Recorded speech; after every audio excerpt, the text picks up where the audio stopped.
মাধ্যমে দুস্থ বানান, আর কিছু বান্দাকে আল্লাহ নিজে কুদরতি হাতে গুনাহ থেকে বাঁচাইয়া আল্লাহ নিজে নিজের রহমতের কোলে টান দিয়ে নিয়ে আসে।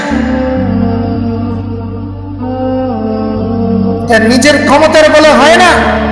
কিছু মানুষ দেখবেন অনেক অন্যায় করত জীবনে, কিন্তু হঠাৎ করে তার আমলের পরিবর্তন, নামাজের পরিবর্তন, সে তাহাজ্জুদ গুজার হয়ে গেছে, সে এখন মা বাপের ফরমাবরদার হয়ে গেছে, তার মাথায় থেকে এখন টুপি সরে না, তার চেহারা এখন ক্লিন শেভ, সেই আপনার কি বলে নাপিতের দোকানে গিয়ে সে ক্লিন শেভ করে না, তার চেহারার মধ্যে নবীর ভালোবাসা দেখা যায়, তার মাথার চুলের মধ্যে নবীজির আদর্শ দেখা যায়, তার গায়ের পোশাক দেখলে নবীর প্রেমিক মনে হয়। সুবহানাল্লাহ। এই লোকের আমলের মধ্যে পরিবর্তন হয়ে গেছে। সিবগাতাল্লাহ ওয়া মান আহসানু মিনাল্লাহি সিবগা ওয়া নাহনু লাহু আবিদুন। আরে আল্লাহর রঙের চেয়ে উত্তম রং আর কার হতে পারে? আল্লাহকে কি আমরা দেখছি? আল্লাহর কি রং সেটা কি আমরা দেখেছি? তার অর্থ হলো আমার ভালোবাসার যে প্রিয় মানুষ তিনি হলেন মুহাম্মাদুর রাসূলুল্লাহ সাল্লাল্লাহু আলাইহি ওয়াসাল্লাম। তার আদর্শ, তার সুন্নাত, তার তরিকা, তার চলা, তার বলা, তার খাওয়া, এটাই আমার রং।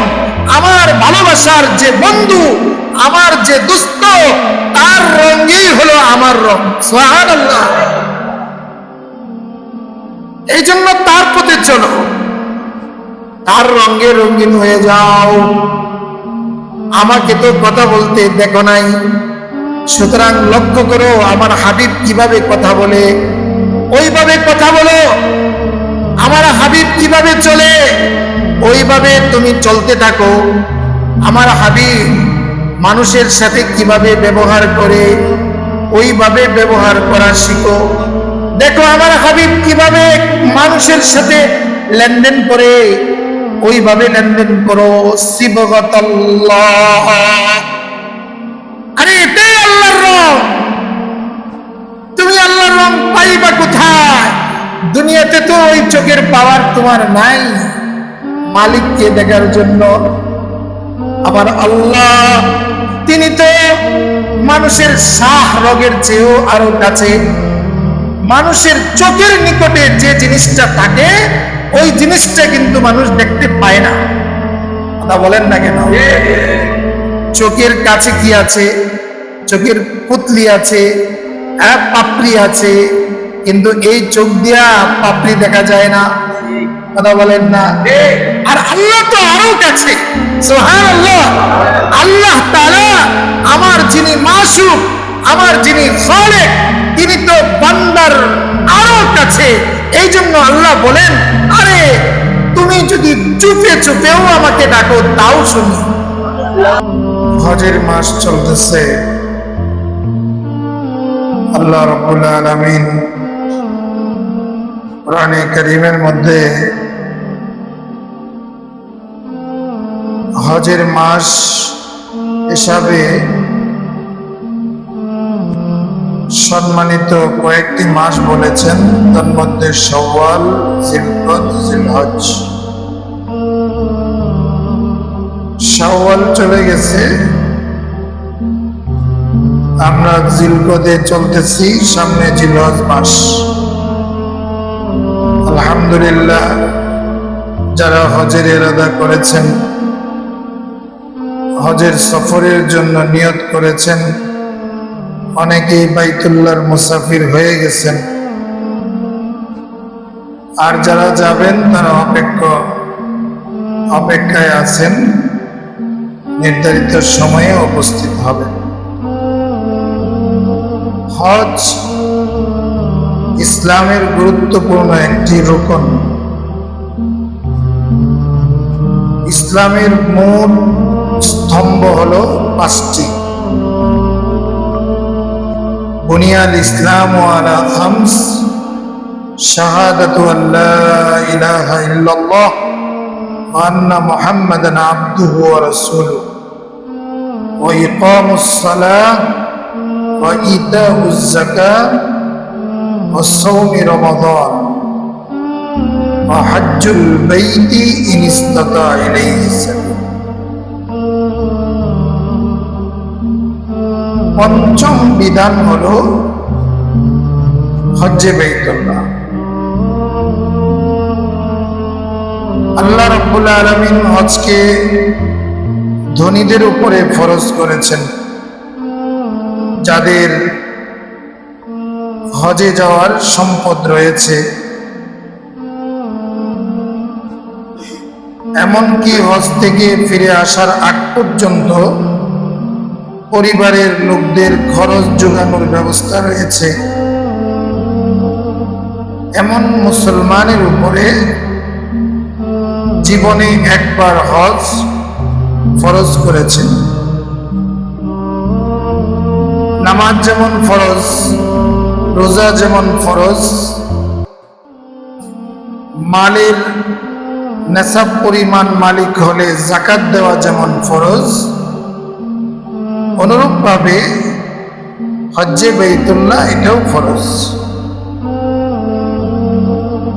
নামাজ যদি কেউ অস্বীকার করে সে যেমন কাফের, হজ্জে বাইতুল্লাহকে কোনো মুসলমান যদি অস্বীকার করে সেও কাফের। কেউ যদি নামাজ ফরজ হওয়াকে বিশ্বাস করার পর গাফলতির কারণে নামাজ না পড়ে, তাহলে ঈমান থাকবে কিন্তু ফাসেক হবে। রোজা ফরজ বলে বিশ্বাস করে কিন্তু গাফলতির কারণে রোজা রাখে না, তাকে মুমিন বলা হবে কিন্তু গুনাহগার মুমিন। টাকা আছে, নেশাব পরিমাণ মালের মালিক, যাকাত দেয় না, কুরবানি দেয় না, তাকে ঈমানদার বলা হবে কিন্তু গাফলতির কারণে সে নাফরমান ঈমানদার। অনুরূপভাবে হজের বিষয়, হজ্জে বাইতুল্লাহ কারো টাকা আছে কিন্তু গাফলতির কারণে যায় না, অথবা দুনিয়ার কোনো অজুহাতের কারণে। আমাদের দেশে যেমন অনেকেই বলে মেয়েটা বড় হয়েছে, আগে বিবাহ দিয়ে নেই তারপরে যাব, খরা অজুহাত। অথবা বলে ঘরবাড়িটা তৈরি করার পর এরপরে হজে যাব। দুনিয়ার এই ধরনের অজুহাত যেগুলো তার একান্ত জরুরি নয়। সে যদি আজকে মারাও যায়, তার মেয়ের বিবাহ একদিন হবেই। সে যদি এখন দুনিয়া থেকে চলে যায়, তার ঘর তার আত্মীয় স্বজন অথবা বিবি বানাবেই। কিন্তু হজ্জে বাইতুল্লাহ এটা এমন একটা ইবাদত যেটা শক্তি থাকা সত্ত্বে, অর্থ থাকার পরে অন্যকে দিয়ে হয় না। কেউ যদি সুস্থ থাকেন এবং নেশাব পরিমাণ সম্পদ আছে, সে যদি বদলি হজ করায় অন্যের মাধ্যমে, তার হজ আদায় হবে না। বদলি হজের জন্যও শর্ত আছে। টাকা আছে কিন্তু সুস্থ না, অথবা এমন অসুস্থ যে আর কোনোদিন সুস্থ হওয়ার কোনো সম্ভাবনা নেই, এমন লোক জীবিত অবস্থায়ও বদলি হজ করাইতে পারে। কিন্তু শুধুই কষ্টটা হবে এই জন্য টাকা দিয়ে হজ করায় ফেললো। টাকা দিয়ে সবকিছু করা যায় না। মোহতারাম, নিজে রোজা না রাইখা টাকা দিয়ে আরেকজনকে দিয়ে রোজা রাখালে রোজার ফরজ আদায় হবে না। নিজে মসজিদে না গিয়ে টাকা দিয়ে গরিব মানুষকে দিয়ে নিজের নামাজ মসজিদে পড়াইলে এই নামাজের জিম্মাদারি তার থেকে আদায় হবে না। এই জন্য বলে টাকা দিয়ে সব কিনা যায় না। টাকা দিয়ে তুমি বই কিনতে পারো, কিন্তু আল্লাহ তাআলার ঐশী এলেম এটা টাকা দিয়ে কিনা যায় না। টাকা দিয়ে চশমা কিনা যায়, চোখের পাওয়ার কিনা যায় না। টাকা দিয়ে শ্যাম্পু আর সাবান কিনে শরীরের ময়লা দূর করা যায়, কিন্তু শরীরের রং পরিবর্তন করা যায় না।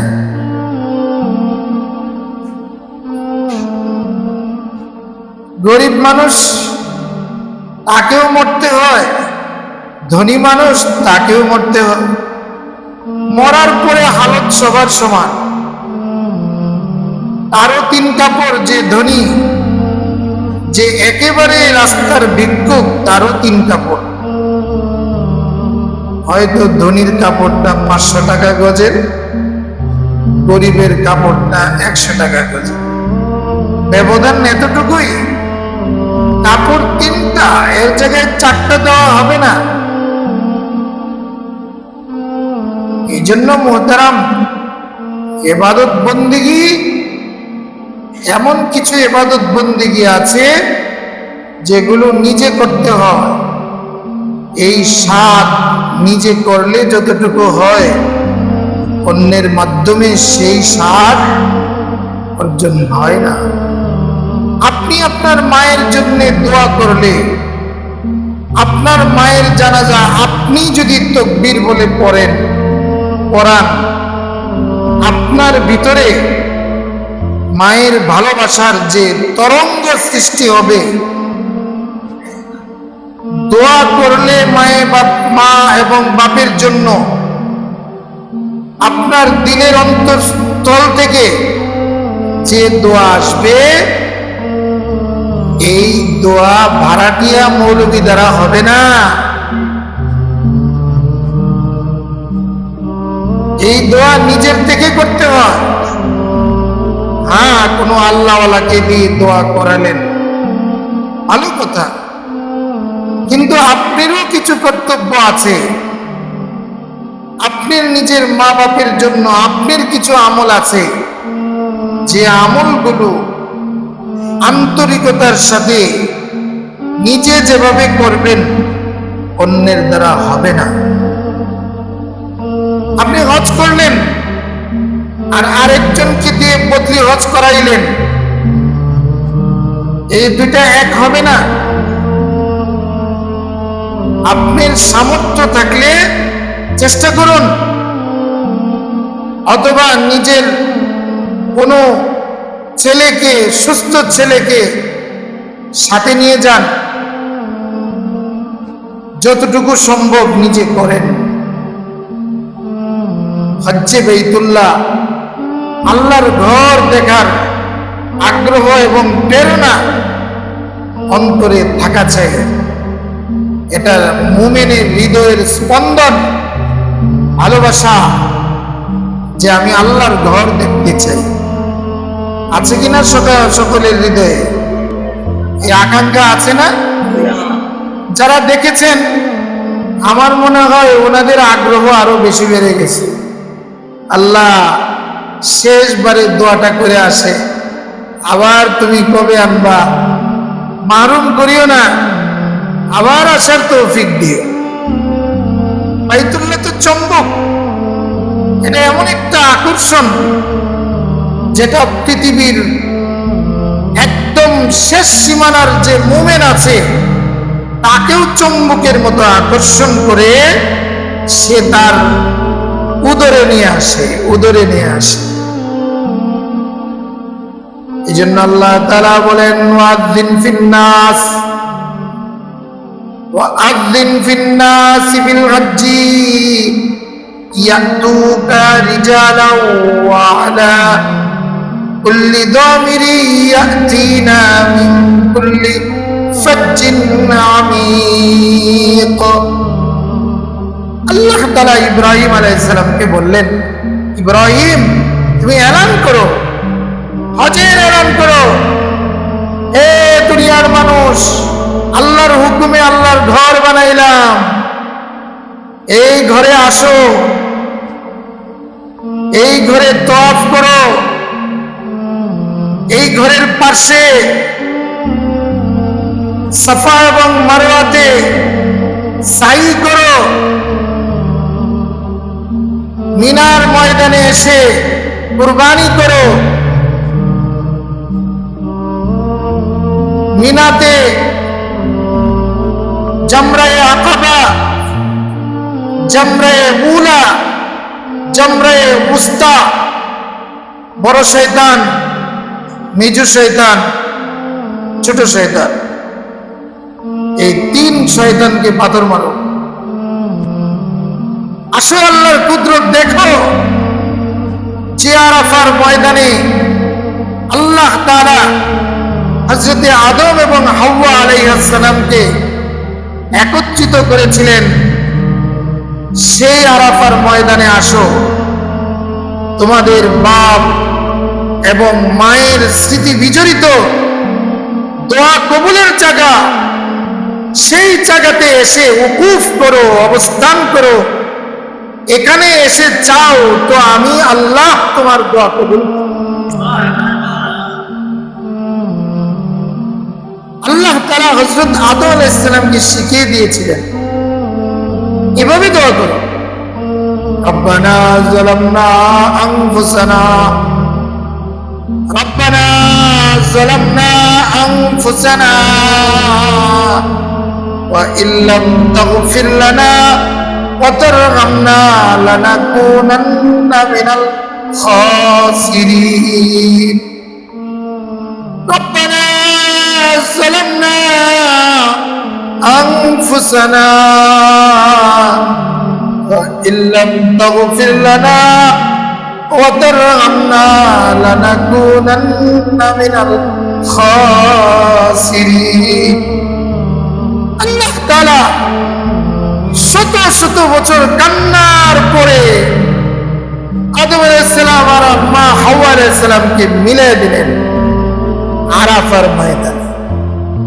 আরাফা অর্থ হইল পরিচিত, আরাফাতুন পরিচিত, যেখানে বিবি হাওয়া এবং আদম আলাইহিস সালামের জান্নাত থেকে বিচ্ছিন্ন হওয়ার পরে উভয়ের পরিচয়ের জায়গা, দুনিয়াতে প্রথম পরিচয়ের জায়গা, প্রথম সাক্ষাতের জায়গা, প্রথম যেখানে ওনারা মোলাকাত করেছিলেন সেই জায়গা হলো আরাফার ময়দান।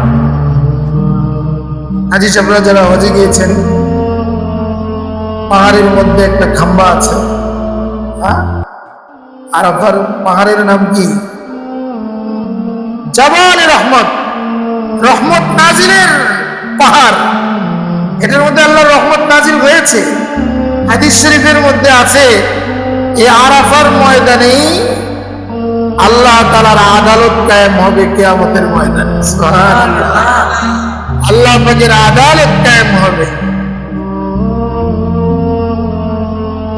पहाड़े पार जाएंगे जमीन पर जलजला होगा, पहाड़े पार जाएंगे जमीन पर जलजला होगा,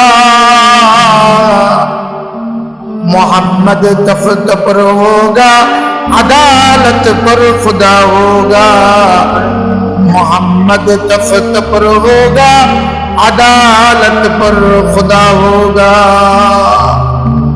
আরে সে আরাফার ময়দানের ইতিহাস মুসলমান আজকে জানে না। সেটা তো আমাদের আম্মা আব্বার ইতিহাস। আমাদের আম্মা আব্বার বিচ্ছিন্ন হওয়ার পরে ওনাদের একত্রিত হয়ে সেখানে আল্লাহর কাছে ফরিয়াদ করার ইতিহাস। রহমত নাজিল হওয়ার ইতিহাস। দোয়া চেয়েছেন আল্লাহ, রব্বানা, হে আমাদের প্রভু। এখানে আল্লাহ বলেন নাই রব্বানা। রবের অর্থ হলো তিনটা।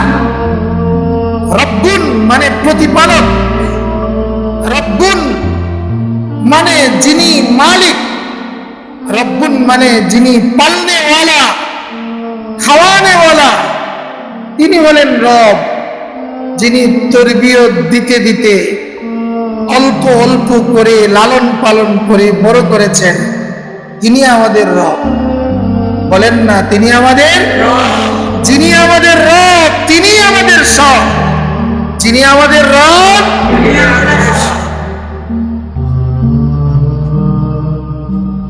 হযরত আদম আলাইহিস সালাম দোয়া করলেন, রব্বানা যালামনা আনফুসানা, হে আমাদের রব, হে আমাদের পালনেওয়ালা আল্লাহ, নিজেদের উপরে জুলুম করে ফেলছি, তোমার নিষেধের উপরে দৃঢ় থাকতে পারি নাই, জুলুম করেছি। যালামনা আনফুসানা ওয়া ইল্লাম তাগফির লানা, ইয়া আল্লাহ কোথায় যাব? ক্ষমা করেনেওয়ালা তো তুমি ছাড়া আর কেউ নাই। বলেন না ক্ষমা করেনেওয়ালা কে? আল্লাহ। আরো জোরে বলেন কে? ওয়া ইল্লাম তাগফির লানা, দুনিয়ার ক্ষমা করেনেওয়ালা কেউ নাই। অপরাধ করলে তো তোমার কাছে মাপ চাইব, আর মাপ তো তুমি করবা, তোমার কাছে ক্ষমা চাই। তুমি যদি ক্ষমা না করো, ওয়া ইল্লাম তাগফির লানা ওয়া তারহামনা লানাকুনান্না মিনাল খাসিরিন। হে আল্লাহ, তুমি যদি ক্ষমা না করো, তুমি যদি দয়া না করো, ধ্বংস হয়ে যাব, ক্ষতিগ্রস্ত হয়ে যাব।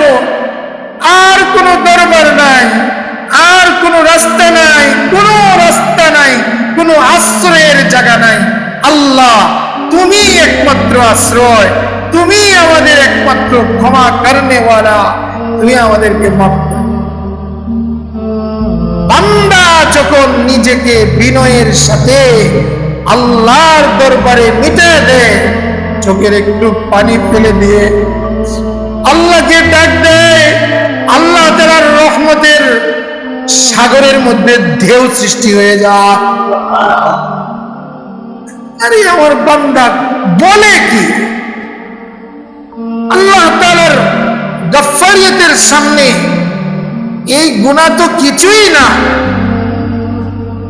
আল্লাহ তাআলার রহমতের ঢেউ দিয়া আল্লাহ বান্দার সব গুনাহ মাফ করে, আল্লাহ তাআলা তার দিলকে পরিষ্কার করে আর দুস্তির কুলের মধ্যে, দুস্তির উদরের মধ্যে আল্লাহ টান দিয়ে নেন। আল্লাহু ইয়াজতাবি ইলাইহি মান ইয়াশা ওয়া ইয়াহদি ইলাইহি মান ইউনীব। আল্লাহ তাআলা যাকে চান ইজতাবা, ইজতাবা এর অর্থ হলো আকর্ষণ করা, নিজের দিকে টেনে নিয়ে আসা। আল্লাহ তাআলা কিছু বান্দাকে ইবাদতের মাধ্যমে, কষ্টের মাধ্যমে দুস্থ বানান, আর কিছু বান্দাকে আল্লাহ নিজে কুদরতি হাতে গুনাহ থেকে বাঁচাইয়া আল্লাহ নিজে নিজের রহমতের কোলে টান দিয়ে নিয়ে আসে। এটা নিজের ক্ষমতার বলে হয় না। কিছু মানুষ দেখবেন অনেক অন্যায় করত জীবনে, কিন্তু হঠাৎ করে তার আমলের পরিবর্তন, নামাজের পরিবর্তন, সে তাহাজ্জুদ গুজার হয়ে গেছে, সে এখন মা বাপের ফরমাবরদার হয়ে গেছে, তার মাথায় থেকে এখন টুপি সরে না, তার চেহারা এখন ক্লিন শেভ। সেই আপনার কি বলে নাপিতের দোকানে গিয়ে সে ক্লিন শেভ করে না, তার চেহারার মধ্যে নবীর ভালোবাসা দেখা যায়, তার মাথার চুলের মধ্যে নবীজির আদর্শ দেখা যায়, তার গায়ের পোশাক দেখলে নবীর প্রেমিক মনে হয়। সুবহানাল্লাহ। এই লোকের আমলের মধ্যে পরিবর্তন হয়ে গেছে। সিবগাতাল্লাহ ওয়া মান আহসানু মিনাল্লাহি সিবগা ওয়া নাহনু লাহু আবিদুন। আরে আল্লাহর রঙের চেয়ে উত্তম রং আর কার হতে পারে? আল্লাহকে কি আমরা দেখছি? আল্লাহর কি রং সেটা কি আমরা দেখেছি? তার অর্থ হলো আমার ভালোবাসার যে প্রিয় মানুষ তিনি হলেন মুহাম্মাদুর রাসূলুল্লাহ সাল্লাল্লাহু আলাইহি ওয়াসাল্লাম। তার আদর্শ, তার সুন্নাত, তার তরিকা, তার চলা, তার বলা, তার খাওয়া, এটাই আমার রং। আমার ভালোবাসার যে বন্ধু, আমার যে দোস্ত, তার রঙই হলো আমার রং। সুবহানাল্লাহ। এই জন্য তার পথে চলো, তার রঙে রঙিন হয়ে যাও। আমাকে তো কথা বলতে দেখো নাই, সুতরাং লক্ষ্য করো আমার হাবিব কিভাবে কথা বলে, ওইভাবে কথা বলো। আমার হাবিব কিভাবে চলে, ওইভাবে তুমি চলতে থাকো। আমার হাবিব মানুষের সাথে কিভাবে ব্যবহার করে, ওইভাবে ব্যবহার করা শিখো। দেখো আমার হাবিব কিভাবে মানুষের সাথে লেনদেন করে, ওইভাবে লেনদেন করো। সিবগাতাল্লাহ, আরে এটাই আল্লাহর রং। তুমি আল্লাহর রং পাইবা কোথায়? দুনিয়াতে তো ওই চোখের পাওয়ার তোমার নাই মালিককে দেখার জন্য। আবার আল্লাহ তিনি তো মানুষের শাহ রগের চেয়েও আরো কাছে। মানুষের চোখের নিকটে যে জিনিসটা থাকে ওই জিনিসটা কিন্তু মানুষ দেখতে পায় না। কথা বলেন না কেন? চোখের কাছে কি আছে? চোখের পুতলি আছে, পাপড়ি আছে, কিন্তু এই চোখ দিয়া পাপড়ি দেখা যায় না। কথা বলেন না? আর আল্লাহ তো আরো কাছে। সুবহানাল্লাহ। আল্লাহ তাআলা আমার যিনি মাসুক, আমার যিনি খালেক, তিনি তো বান্দার আরো কাছে। এই জন্য আল্লাহ বলেন, আরে তুমি যদি চুপে চুপেও আমাকে ডাকো তাও শুনি, তুমি যদি মনে মনে ডাক দাও তাও শুনি। এই জন্য হাজী সাহেবরা যখন আরাফার ময়দানে যায় মহব্বতের ঢেউ শুরু হয়ে যায়। আমার আব্বা জান, আমার আম্মা জানকে আল্লাহ তাআলা মাফ করেছেন ওই জায়গার মধ্যে। ওই জন্য আল্লাহ তাআলা নিদর্শন হিসাবে আরাফার ময়দানে হজের সময় উকুফ করাটা, তার মানে অবস্থান করা। উকুফ অর্থ অবস্থান। সূর্য হেলার পরে জোহরের নামাজ আদায় করার পর মসজিদে নামিরাতে যারা জোহরের নামাজ আদায় করে সাথে সাথে আসরের নামাজও আদায় করতে হয়। আর তাবুতে যারা পড়ে এদের জন্য আমাদের ইমামে আজম আবু হানিফা রাহমাতুল্লাহ আলাইহির মাযহাব হলো যে তাবুর মধ্যে কোনো হাজী সাহেব যদি নামাজ পড়ে জোহরের ওয়াক্তে জোহরের নামাজ আর আসরের ওয়াক্তে আসরের নামাজ পড়তে হবে। জোহরের সূর্য হেলে যাওয়ার পর আউয়াল ওয়াক্তে নামাজ পড়ার পর থেকে নিয়ে সূর্য অস্ত পর্যন্ত বান্দা আরাফার ময়দানের মধ্যে শুধু দোয়ার মধ্যে লিপ্ত থাকবে। খোলা আকাশের নিচে আল্লাহর কাছে চাইতে থাকবে। আল্লাহ বলেন, উদুনি আস্তাজিব লাকুম, চাও বান্দা কি চাইবা, চাইতে দেরি হবে, এই ময়দানে দোয়া কবুল করতে দেরি হবে না। নবীজি সাল্লাল্লাহু আলাইহি ওয়াসাল্লাম আরাফার ময়দানে বিদায় হজে হাসতেছেন। সাহাবায়ে কেরাম জিজ্ঞেস করলেন, ইয়া রাসূলুল্লাহ আপনি হাসেন কেন? নবীজি বলেন, সাহাবারা, আমার আল্লাহ রাব্বুল আলামিন আজকে তার বান্দাদেরকে মাফ করে দিয়েছে। এই কারণে শয়তান রাগে ওর নিজের মুখের মধ্যে মাথার মধ্যে মাটি নিক্ষেপ করতেছে। হায় হায়, বনি আদমকে মাফ করে দিছে। এই জন্য সে রাগে তার মাথা চাপড়াইতেছে, মাথার মধ্যে মাটি দিতেছে, মুখের মধ্যে মাটি দিতেছে। শয়তানের এই অবস্থা দেখা আমার হাবিব হাসেন। সুবহানাল্লাহ। মেরে ভাই দোস্ত, একজন হাজি যখন হজে রওনা করে তখন সে যেন মৃত্যুর প্রস্তুতি নিয়েই ঘর থেকে বের হয়। প্রথম যে বিষয়টা হলো হজে যাওয়ার আগে নিয়তকে খালেজ করা, যে আমি একমাত্র আল্লাহর সন্তুষ্টির জন্যই আমি হজ্জে বাইতুল্লাহ বের হচ্ছি। মানুষ আমাকে হাজি সাহেব ডাকবে, মানুষ আমাকে কি বলবে, এগুলো আমার দেখার বিষয় না। আল্লাহ আমার উপরে ফরজ করেছেন আল্লাহর প্রেমিক হওয়ার জন্য, আল্লাহর সাথে গভীর এক বন্ধন সৃষ্টির জন্য আমি বাইতুল্লাহ যাচ্ছি। মেহমান, আল্লাহর ঘরের মেহমান, সুবহানাল্লাহ।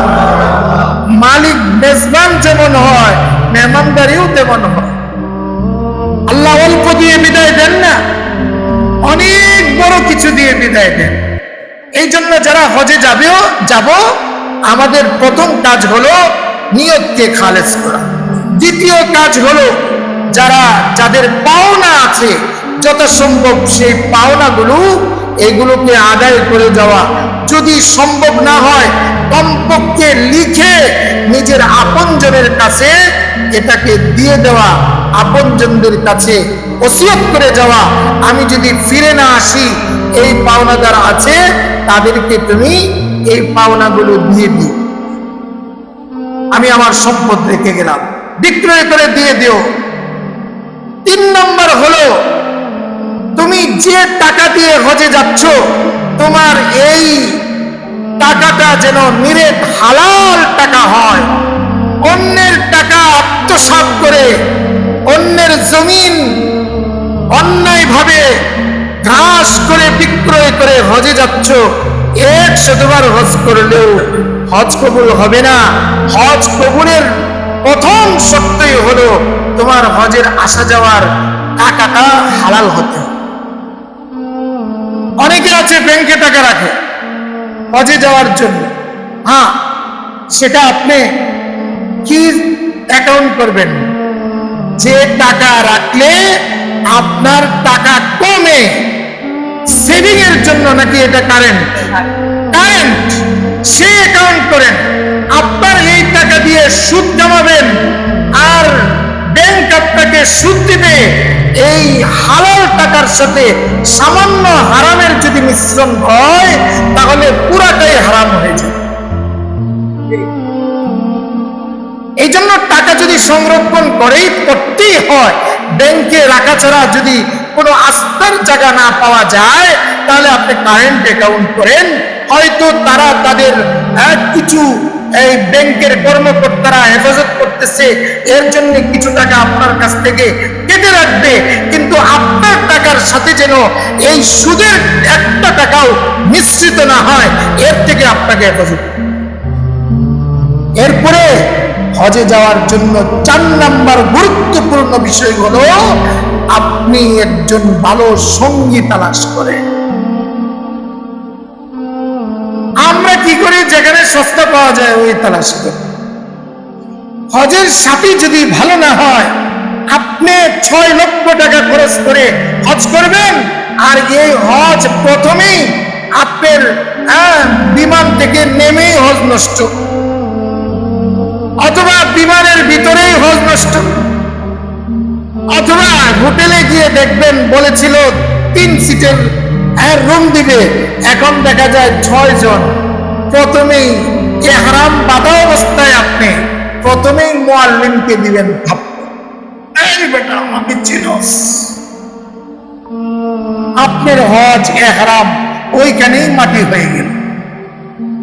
এই জন্য হজের আগে কোনো আল্লাহওয়ালার কাছে কিছু প্রশিক্ষণ দেওয়া দরকার, অথবা চিল্লায় গিয়ে কষ্ট সফর করে কিছু নিজেকে তৈরি করে তারপরে হজ্জে বাইতুল্লাহ যাওয়া দরকার। মানুষের সাথে কিভাবে ব্যবহার করতে হয়, মানুষের সাথে নিজেকে কিভাবে ধৈর্য ধারণ করতে হয়, টাকা হইলেই সব কিছু পাওয়া যায় না। ওইখানে আপনি দেখবেন এখানে অনেক হাজী সাহেবরা আছেন আরাফার ময়দানে, আমার সাথে অনেক হাজী সাহেবরা, আমি ওনাদের সাথী হয়েছিলাম, আমার সাথে এখানে অনেকে আছেন যাদেরকে নিয়ে আরাফার ময়দান থেকে মুজদালিফা পর্যন্ত, মুজদালিফা থেকে মিনা পর্যন্ত, মিনা থেকে নিয়ে বাইতুল্লাহ পর্যন্ত হেঁটে এসেছি, এবং প্রচন্ড ঝড় তুফানের মধ্যে 2019 সনের মনে হয় ঘটনা, প্রচন্ড ঝড় তুফানের মধ্যে আমরা এই বিচে, তারপরে মহিলারাও সাথে ছিল, কিন্তু আমরা ইচ্ছা থাকলেও বাস পাই নাই, অথবা মুআল্লিম দিতে পারে নাই। কিছু কিছু জায়গা আছে যেখানে মুআল্লিমরা তারাও মাজুর, সেখানে তাদের পক্ষেও কিছু বিষয় করা সম্ভব নয় আরবদের সহযোগিতা ছাড়া। এখন আমরা যারা হেঁটে এসছি, কি আমাদের হজ হয় নাই? একটু কষ্ট হয়েছে, হয়তো নবীজি সাল্লাল্লাহু আলাইহি সাল্লামের সুন্নাত আদায় হয়েছে। নবীর জমানায় তো ইয়া ছিল না, বলেন না, বাস ছিল। হ্যাঁ, এখন তো কত আরাম, আপনার মেট্রো রেল হয়েছে মিনাতে, আরো কত কিছু। না, সেখানে যাওয়ার আগে নিজেকে কিছু প্রস্তুতি নিতে হবে, ধৈর্যের প্রস্তুতি। আপনি যা করবেন বলবেন, আপনার সাথে যে কমিটমেন্ট গুলো হয়েছে, সেই কমিটমেন্টের যদি আপনার সাথে কোনো ধরনের দ্বিমত হয়, আপনি আপনার হজটাকে সামান্য স্বার্থের দুনিয়ার কারণে নষ্ট করেন না। আপনি তো বলবেন আমাকে, প্রদীপ সাহেব আপনি মনে হয় কোনো হজের এজেন্সির সাথে আছেন, আপনি মনে হয় হজের এজেন্সির সাথে। না না, আমি 2007-এ যখন প্রথম হজে যাই, ওই হজে যাওয়ার পরে আমি আমার হজ করতে গিয়েছি, কারোর সাথে আমার সম্পর্ক নেই। তো মদিনায় যাওয়ার আমাদের সময় শেষের পথে, কিন্তু মদিনায় তো 8 দিন থাকতে হয়, 40 ওয়াক্ত নামাজ পড়তে হয়, আর মাত্র 7 দিন বাকি আছে মদিনা থেকে ডাইরেক্ট আমরা ঢাকাতে আসব। কিন্তু আমাদের তো 7 দিন, একদিন চলে গেল, আরেক দিন চলে গেল, আর 6 দিন। আর হাজিরা হজ কইরা রাগে ফেটে যাইতেছে, মুআল্লিমরে মারবে না, ধরবে না, খাইবে, একেবারে চড়াও হয়ে গেছে। এটা কিন্তু হজের পরে। কি হলো? হলোটা কি? আপনি আপনার কষ্টের অর্জিত, হ্যাঁ আপনাকে 8 দিন থাকতে হবে আপনার মদিনা মুনাওয়ারাতে। আপনি মাসালা শিখেন, হজে যাওয়ার আগে মাসালা শিখে অভিজ্ঞ একজন যিনি হজ করে এসেছেন, ওনার কাছ থেকে মাসালা শিখে তারপরে যান। টাকা দিয়ে সবকিছু হয় না। আপনি যদি সেখানে, এই যে উমরাতে যারা যায়, এরা কি 8 দিন থাকে? এক ওয়াক্ত নামাজ নবীজি সাল্লাল্লাহু আলাইহি সাল্লামের মদিনা মুনাওয়ারাতে জিয়ারত করে এক ওয়াক্ত নামাজ পড়ে আবার চলে আসে। অনেক হাজী সাহেবরা আছে 5 দিন 6 দিনের জন্য হজে যান, দেখা যায় 1 দিন মদিনা মুনাওয়ারায় থাকে আর 5 দিন হলো হজের মক্কা মুকাররমাতে, বাস হজ করে চলে আসেন। বলেন কোন মুফতি সাহেবকে জিজ্ঞাসা করে যে হজ হয়েছে না হজ নষ্ট হয়েছে? হ্যাঁ, 8 দিন এটা থাকলে 40 ওয়াক্ত নামাজ পড়া যায়, এটার ফজিলত ভিন্ন। কিন্তু এর অর্থ এই নয় যে 1 দিন বা 2 দিন নামাজ না পড়লে আপনার 40 ওয়াক্তই পড়তে হবে, না পড়লে আপনার হজ অসম্পূর্ণ হবে, এমনটা নয়। বুঝতে পারছেন কিছু? এই জন্য হজে যাওয়ার আগে একজন উত্তম সাথী, আল্লাহওয়ালা সাথীদেরকে তালাশ করে তাদের সাথে যাবেন, যেন আপনি আপনার হজটা পুরা হয়। আল্লাহওয়ালা সাথী তালাশ করবেন, এবং হজে যাওয়ার আগে মাসলা মাসাইল, ফরজ কোনটা, ওয়াজিব কোনটা, সুন্নত কোনটা, আমাদের মুফতি উবাইদুল্লাহ সাহেবের ছোট্ট একটা হজের বই আছে, বাজারের মধ্যেও নির্ধারিত ভালো লেখকের কিছু হজের গাইড বই আছে, এগুলো দেখবেন, এবং সেখানে গিয়েই আপনি আপনার আমল পরিবর্তন করে ফেলেন। হ্যাঁ, আমাদের এখানে কিছু বই আছেও, আপনারা যদি যারা হজে যাচ্ছেন তারা যদি নিতে চান, আপনারা এই হজের বইগুলো নিয়ে যাবেন, একটা গাইড বই নেবেন। আরেকটা গুরুত্বপূর্ণ কথা আমি আপনাদেরকে বলে দেই, যারা হজে যাবেন, এইখানে আপনারা যেভাবে নামাজ পড়েছেন, সেখানে দেখবেন বিশ্বের সারা পৃথিবী থেকে মানুষ এসেছে। কেউ দেখবেন হাত ছেড়ে দিয়েই নামাজ পড়ে, কেউ দেখবেন 1 মিনিটে 4 রাকাত নামাজ পড়ে ফেলছে। এরা শুধু রুকু করে সিজদা করে, মাঝখানে কি পড়ে না পড়ে কিচ্ছু বুঝবেন না। অথবা বাইতুল্লাহর ইমাম সাহেব জুড়ে আমিন বলবে, অথবা দেখবেন রফে আদান করবে। আপনি তো মনে মনে ভাববেন, আহারে দেশে যা করলাম সব ভুল, দেশের মৌলবীরা সব ভুল, খতিব সাহেব ভুল, আলেম ওলামারা ভুল। না না, এখানে বুঝতে হবে যেহেতু 4টা প্রসিদ্ধ মাযহাব আছে বিভিন্ন দেশের মধ্যে, প্রত্যেকেই এক এক এলাকার এক এক দেশের মানুষ এক এক মাযহাবের অনুসারী। সেই হিসাবে কারোর প্রতি বিদ্রুপ না রেখে যে যেভাবে পড়তেছে, আপনারা যেভাবে পড়েছেন আপনাদের মতো করেই সেখানে নামাজ পড়বেন। কারো বিরোধিতা করারও দরকার নাই, কারোর সাথে ঝগড়া করারও প্রয়োজন নাই। সবর করবেন, হজটা যেন সুন্দর হয়। হাদিস শরীফের মধ্যে আছে, মান হাজ্জা লিল্লাহ ওয়া লাম ইয়াফসুক ওয়া লাম ইয়ারফাস রাজাআ কা ইয়াউমিন ওয়ালাদাতহু উম্মু। যে ব্যক্তি আল্লাহর জন্য হজ করলো এবং এই হজের ভিতরে কাউকে গালি দিল না, কাউ কোনো ফাহেসা কথা বললো না, কাউকে কষ্ট দিল না, সে হজ থেকে